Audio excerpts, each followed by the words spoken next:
Welcome to Our Town, a 30-minute podcast brought to you by Best Bark Communications, a small but fierce client-centered marketing company powered by decades of experience and well-established business networks.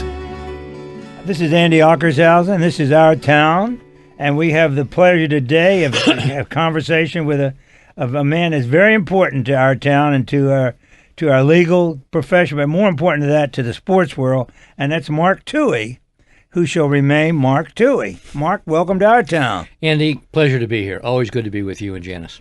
Well, you know, Mark, it's so much about you I did not know, and Janice did a lot of research on you, which she's wanted to do, and several things. Where were you born? Not in our town. Rochester, New York. Wow, that Upstate didn't New York. see that. Yeah. Now, that's not anywhere near to going to school, but that probably put you into close to St. Bonaventure, I would assume. About 100 miles from Bonaventure. Yeah, I went to St. Bonaventure. I went to a Jesuit high school in Rochester, and then I'm the oldest of 7, and I went to Bonaventure, where actually my father, who was an FBI agent at the time, also went. Was he an FBI agent in New York? He was FBI, and then he was the police commissioner in Rochester. So much of his life was involved with law enforcement. Wow. That led you into the legal end of the law enforcement world. Everybody in law enforcement is a member of the court. Is that correct? I mean, when you appear before a judge, you're a member of the court. Member of the court, yep. And I started my career, I was fortunate to have an offer from the United States Attorney in Washington in the fall of 1972. They experimented and took some of the entering class right out of law school rather than waiting the 3 years for experience. And so I started my career as a federal prosecutor. You were off and running. Now, is St. Bonaventure a Jesuit school? Franciscan. It's not a Jesuit school. And then Fordham Law School. I went to Fordham. So Jesuit High School, Jesuit Law School, Franciscan University. That's incredible. But in upper New York State, is a lot of Catholics up there. I know that. Well, Rochester, what was the main business of the city of Rochester? Kodak and Xerox when I was growing up. Wow. And Kodak now has had a rough time because of the clicker, but I hope they're still alive because they were so important. I used to remember the name Kodak was probably the most, next to Coca-Cola, most important name in the world, but America's brand of Kodak. Absolutely. It employed, about 40% of the workforce in Rochester at the time. It was a great company. Still, it's a lot smaller. Interestingly enough, the largest employer in Rochester today, Andy, is the University of Rochester and Strong Memorial Hospital. And the second largest is a company one of my classmates' family founded, Wegmans. Wow. Yeah. Now, that's a famous name in this community now. In our town, it's coming. Hey, Mark, the many a times I've traveled, I've seen that name Kodak. It always etched in my mind. It means so much because that to me meant America. Kodak. I mean, it's obviously Rochester's America. It's you. Everyone's camera back in those days had Kodak film. Everything was Kodak. It was wonderful. Kodak. Yeah. So, Mark, you fell into it more or less when you graduated from school. You went to Fordham. Did you live in the city? Obviously, when you went to Fordham. Did you live on campus? My first year, I was a prefect in the dorms up in the Bronx, and then got married to Marty and lived in. Marty, you all have been married that long. Marty has put up with you. 69. All those years. Almost 50 years, Andy. Oh my God. She's a wonderful woman, and you deserve her, and she deserves you. Now, tell me something about Fordham. That was way after Vince Lombardi was a member of the 7 Blocks of Granite. It was, but I'll tell you, Andy, in the year I was in my first year in law school, when I was a prefect, I was invited to the Block F dinner, which is a big athletic dinner every year honoring the sports, current and former sports heroes at Fordham. And the year I went, I happened to have the good fortune to be seated at the table with Vince Lombardi. Oh, my God. And John Lomenzo, who was then the Secretary of State, who was a neighbor and in Rochester and a great friend of my father's. And afterwards went out and had a few pops with Vince Lombardi. Oh. And all you could do is listen to these stories. It was fascinating. I didn't get a chance to tell that story here, but somebody called me from NFL Films. As a reminder, I got to call them back. They wanted to know what I knew about Lombardi's time here in Washington. And one of the things that impressed me so much about the coach was he was a perfectionist with his attire. He loved to look good. He wore a tie. On the sidelines, you never saw Lombardi without a necktie and a jacket. He was that kind of a man. He was very important. I mean, it was very important for him to look the role. He looked like the head, and he was. And I love the coach, and it's a shame we lost him because he had this city on the right track. It was a great move by Edward Bennett Williams to bring him in. That was fabulous. Give him anything. And it was a bad move to bring his successor in, Jack Ken Cook. Anyway, that's an editorial. But, Mark, tell me this. So you come to Washington, you're already established a job with the U.S. Attorney's Office as a prosecutor. I spent 5 wonderful years as an assistant U.S. attorney.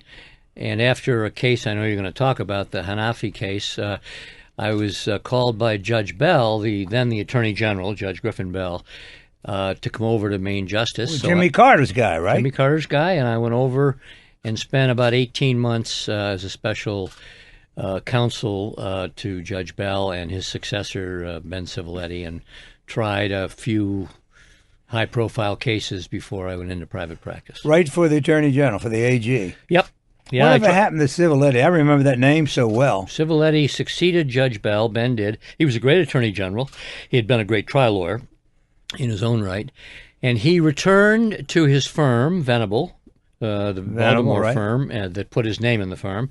Ben's now retired, but I see him. We keep in touch. He was a great public servant, as was Judge Bell. And Judge Bell died, did he not? Judge Bell died a few years ago. That's what I thought. And he went back to Georgia after. Went back to Atlanta, Georgia. Yeah. After his time here, but he was a great man. There's some great stories about Judge Bell. Just before I prosecuted Congressman Flood, Daniel Flood from Pennsylvania, back in 1979, Judge Bell called me into his office and he said, "Before you go to trial next week, Tuohey, tell me a little bit about this case. I want to hear about it." And I explained it, and I said, it's a case that should be tried. I'm not going to say anything more than that. I think we've got the evidence, but I'm going to leave it at that. He said, "Well, I'm glad to hear you say that." He said, "I've been around this department, a lot of good lawyers here, but all too often I hear lawyers say, 'We got it. This is a slam dunk. This is a slam dunk. We got it.'" And he said, "I come from South Georgia. And slam dunks are for farmers and their horse shit, not for trials." And so I'm glad to hear you say that. And it turns out we tried the case, and Congressman Flood pled guilty at the end of the trial, and that was. Would it be a jury trial? It was a jury trial. Yeah, it was. Yep. So, what other high profiles while you were working at the AG's office? Oh, I tried a organized crime case in Rochester. Interestingly enough, Andy, that had been quiet for years because they could never solve it, and it was called the Columbus Day bombing case, and the group of folks in the organized crime world set a bomb in the federal building, a labor leader's home, and an African American church. And they could never solve it. Finally, somebody broke, and so I prosecuted the case. We brought a judge up from New York City, and my father was in the courtroom during the trial because he put all those guys in jail on his own when he was with the FBI. So it was great. It's a great sense of deja vu for my father to watch. A family affair. A family affair. I love it. It was great. And you won the case? Won the case, yeah.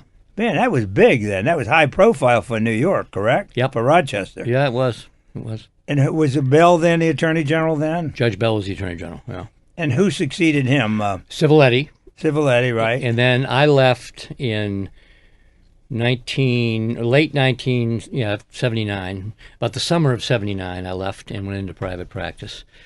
And have been in private practice ever since, until I retired and joined the mayor. Right. But I was in and out of government on as a special prosecutor during Whitewater. I did an investigation, a year-long investigation of our police department back in 1998 that brought in Chuck Ramsey from Chicago to be our police chief. So and his assistant, they brought in the other guy, he had been something with the state police up there. Terry Gaynor had been the superintendent of the state police in Illinois, and they were a great team, as were the people they promoted, like Kathy Lanier. I know they had their eyes on the right people, didn't they? And Peter Newsham, who's our interim chief right now.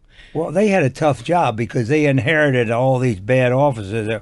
There was a rush to hire cops at one time, and they were not particularly vetting them. They were hiring people without knowing who they were. It was that, and was also after great chiefs like Maurice Cullinane, Bertell Jefferson was a good chief, others, but there was a period. Walter Washington was a good mayor, too. And Walter Washington was a good mayor. There was a period where management and leadership was not functioning well. No. And that's when I did this investigation, year-long investigation for the city council. It demonstrated that there was a really strong lack of leadership and management, and it affected the entire department. That was Ramsey's first responsibility, and Chuck did a magnificent job. And he still is very active in Philadelphia, is he not? Well, he retired in Philadelphia when the mayor stepped down, but he is a consultant to various departments around the country. Got a good reputation. A very good reputation, and just a great human touch. He knows police work, but he knows how to deal with his officers. He knows how to deal with the community, and that's been true through his successor, Kathy Lanier, who's off to an interesting new gig with the NFL. But we've been very fortunate for the last 20 years, Andy, to have to really build up a great police department. I mean, I'm very proud of this police department today. I'm so glad to hear that. See, Mark, there's so much about you that people still think that because they don't know you well, and I hope by this little podcast that we're doing that I'm certainly learning more, and people will, that there's a lot more to you than the sports world. Now, we're going to talk about the sports world, but first we're going to take a break here, Mark, a deep breath. And this is Our Town, Andy Ockershausen. We'll be right back.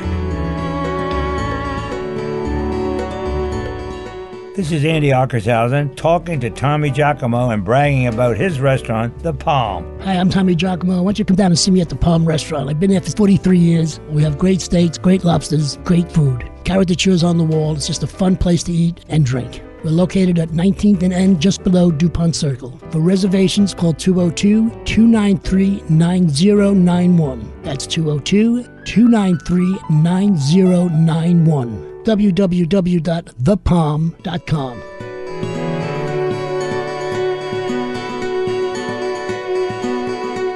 This is Andy Ockershausen. This is Our Town. We're talking with Mark Tuohey, and the man who I give the credit to above all others of getting the baseball team to come back to Washington. That was a crowning achievement, Mark Tuohey. Thanks to you. Well, thank you, Andy. But let me also recognize that Mayor Williams, who appointed me to the chairman of the Sports Commission and supported throughout, and Jack Evans were also very involved with me. But it was a great opportunity. It was and I'll tell you what was fun. It was great fun to get to know Jerry Reinsdorf.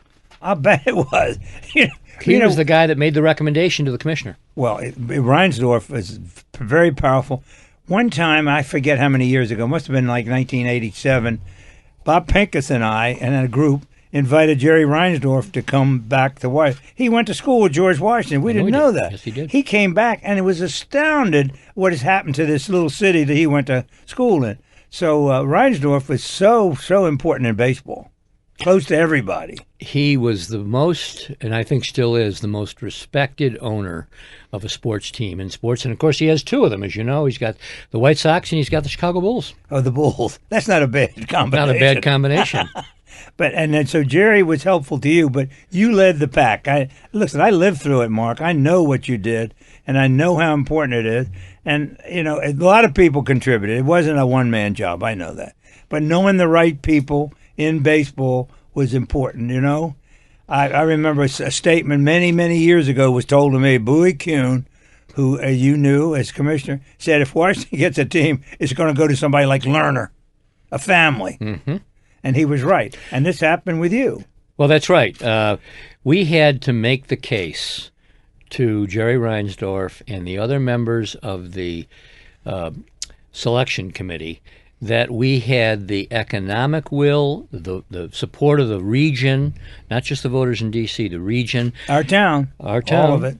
We had to show them that we had a fan base and that we had a will to do this. And with help from some expert polling groups, we were able to demonstrate that clearly. It was a different region than 1971 when the senators left for a second time to go to Texas.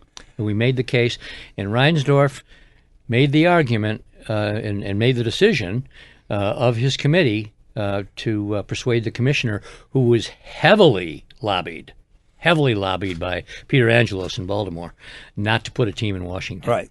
And here we are in 2016, and two of the most successful franchises in baseball are the Orioles and the Nationals. So it belies Angelos's threats that this would never happen and that we would destroy the Baltimore Orioles. Nonsense. It's been great for baseball and great for Baltimore. Absolutely, great for Baltimore. Absolutely. There was a time, you may remember, we on Home Team Sports we broadcast the Orioles game, and then when the stuff was decided it wasn't going to happen anymore, one of the cases we made is Baltimore can stand on its own. It doesn't need Washington. Washington doesn't need. There's two separate worlds, and how many years later? 10 years later, it's a fact. Baltimore is drawing as many people as they did Absolutely. before. And I'll tell you, nobody was happier for us, Andy, than your old friend, Cal Ripken, when we won the franchise. He was very happy. I talked to Cal. He donated a whole series of equipment from his foundation for the public schools the first year. I mean, he's a real gentleman and a class act, but nobody was happier, and he knew that both cities could do well. Yeah, we call Baltimore Baseball America. There was a wonderful baseball market. Had nothing to do with Washington. No, Ed Williams might have had plans. Well, nobody knows for sure, but he got a beautiful stadium built, and then we got a beautiful stadium built. That's exactly right. And they're two great fan bases. And, I think one of the great rivalries in sports, I hope, is the Orioles and the Nats. I agree. Natural. It has enlivened the sports communities of Baltimore and the two regions, and it's been great, and it's going to continue, and hopefully we may see the World Series here in a few weeks. Andy, would that be? Well, we're going to have the All-Star game in 2018, yep. Which is great for both cities, of course, and I would hope that this Lerner Angelos feud over the rights will settle itself sometime, the broadcast rights. But that's still simmering. But the cities are prospering. I mean, our town's doing great. Baltimore's doing great. The construction in Baltimore is like Washington. And I'll tell you, Andy, the Lerners have become very good owners. You're right. The commissioner chose the Lerners, and as the stories went back then, he wanted one checkbook, and he wanted a native. And Ted and his son. Ted and his wife and his children, and the whole family is doing a great job. They're really doing a good job, and it's very good for the city. Yeah, yeah, and it's great for baseball too. It proves a great point to him that he was right, that Reinsdorf was right too. Now, what is in the future for you in the sports world? Well, and the mayor and I are both very interested in seeing the football team return to its roots at RFK, or the new RFK, the new stadium. We'll see where that goes. I'm hopeful, cautiously hopeful. I think that with the new development of the facility in southeast Washington, out by the old St. Elizabeth's, for the Wizards practice facility and the Mystics home court facility, it will be great for that community and great for Southeast. The teams. You're right. I think that local sports, the baseball academy, has been great for kids over in Ward 7 and 8. It's been terrific for the Nationals to be able to participate in it. So things are so good and so positive. But I will tell you, in terms of sports, Andy, one thing, if you don't mind, if I mention this.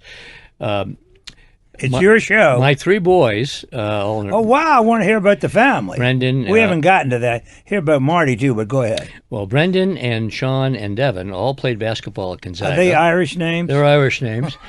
And then they played in college.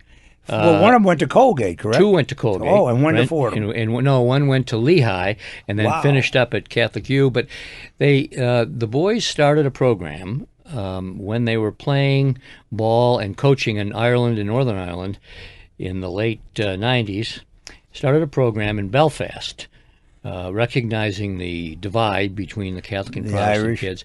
And they started a program that is now in Northern Ireland, South Africa, Israel and the West Bank, and Cyprus, using sports to bring young folks between 8 and 18 together.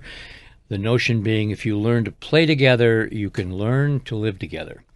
And it's been a very successful program around the world, and I'm very proud of these guys.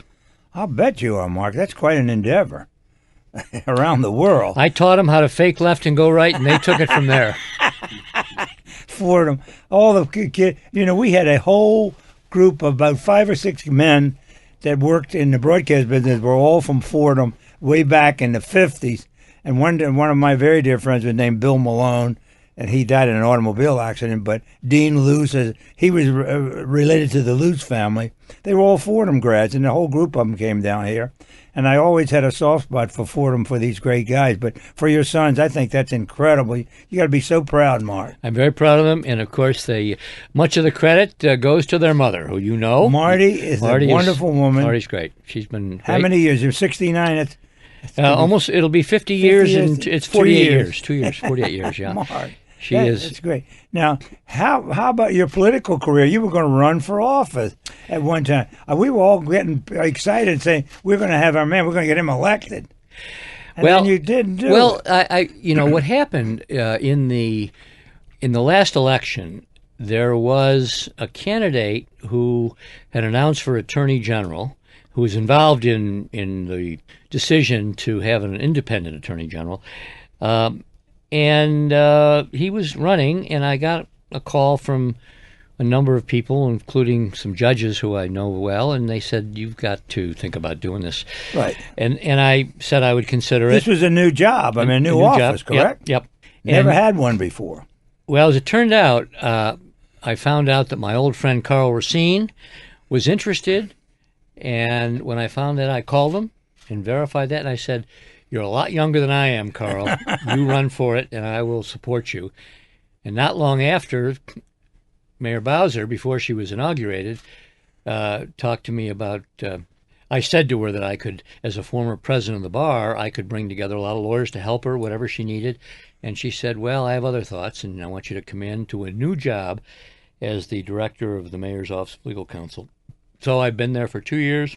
Been a fascinating experience. I bet it has. Every aspect of the city's legal issues come on my desk, and it's been fun, and I like the mayor very much, and so it's worked well. And you know, Mark, it's very difficult to say what you haven't touched. I mean, that's been great for the city to have somebody with your stature, tight with the people that make the city go, the legal people, the judges, and the people you have to work with. The mayor is very wise to choose you.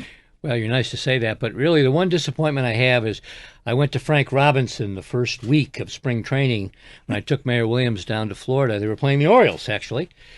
And I tried to appeal to Frank to consider that I was a pretty good second baseman in Little League, and could I have a shot? Frank dispatched with that pretty quick. I believe it. He did a great job. He did a great job. He's a great man. Yep. But boy, are we happy with Dusty Baker this year?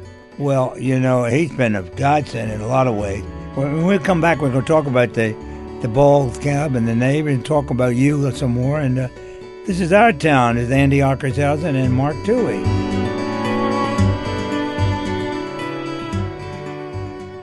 This is Sonny Jurgensen. Got a confession to make. I let my wife drag me to one of those Mike Collins estate planning seminars. Like I don't have enough on my plate with a certain football team. Actually, it wasn't too bad. In fact, we both learned a whole lot about how to protect our kids and grandkids down the road, and to take care of ourselves right now. So if you get one of Mike's invitations in the mail, go. I'm glad I did. Get all the information and register online at MikeCollins.com. That's MikeCollins.com.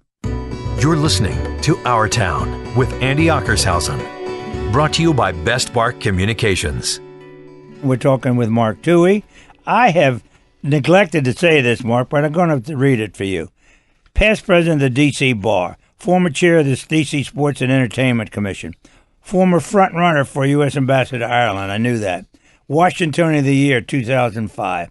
D.C. Lawyer of the Year at the Bar Association, 2001. America's Leading Lawyers for Business, International Who's Who of Business Crime Lawyers, the top 100 most influential lawyers in Washington region, and the Fordham, well, we know about their law, but I know about the Alumni Medal of Achievements in 2013. What haven't you won, Tuohey?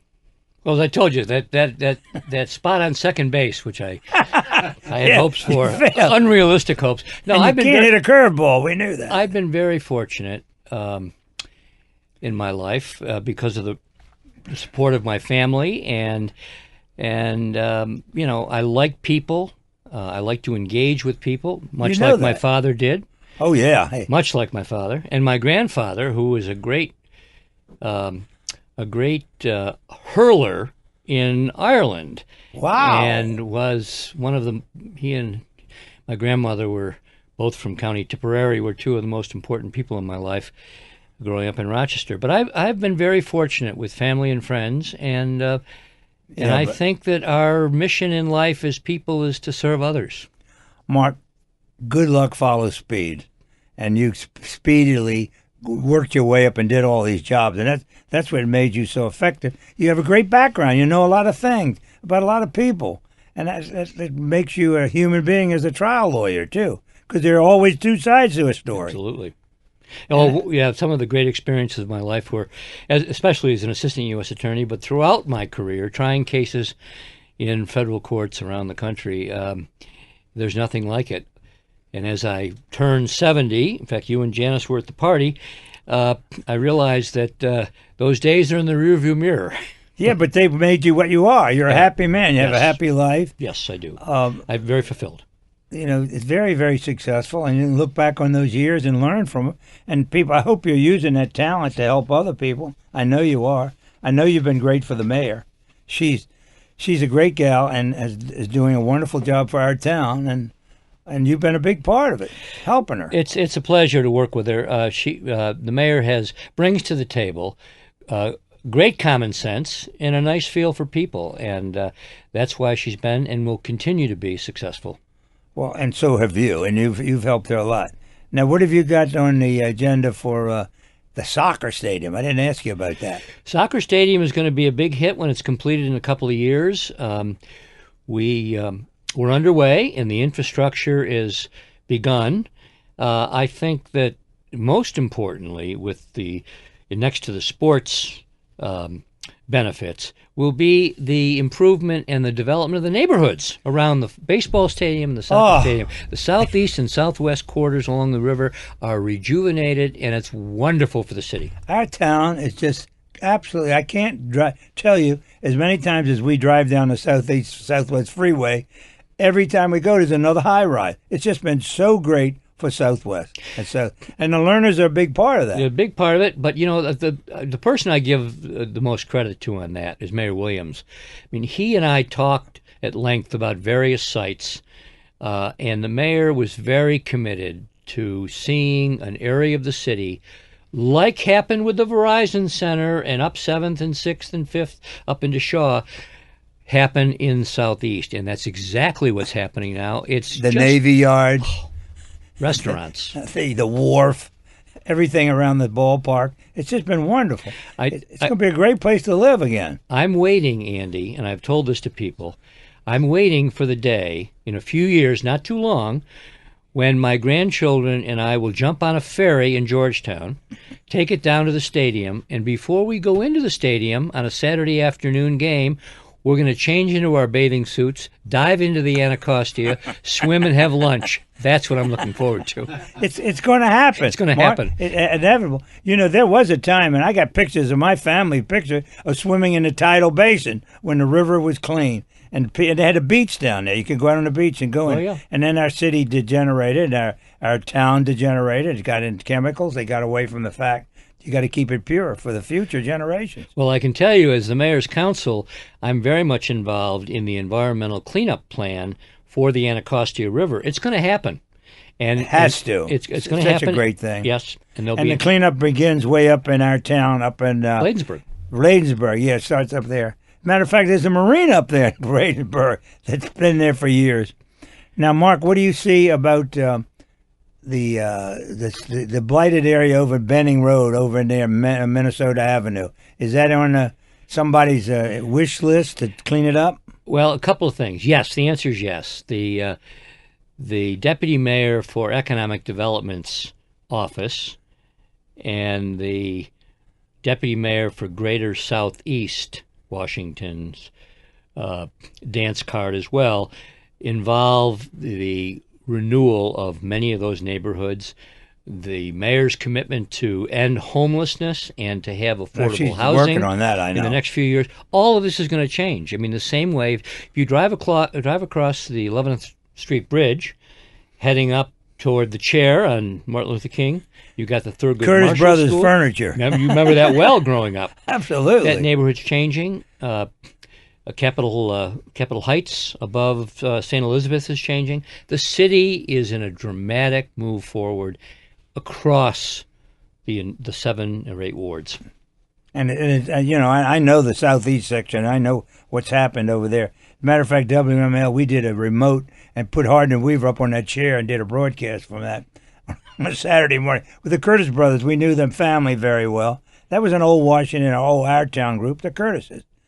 And they had that great furniture store. I guess that they needed that. The city owns that property now. City owns the property. Where the lottery board is, so forth. And the lottery's been a big success, has it not? It has been a big success. Money coming into the city? I mean, the city is in a very good situation currently and down the road in terms of an economic base.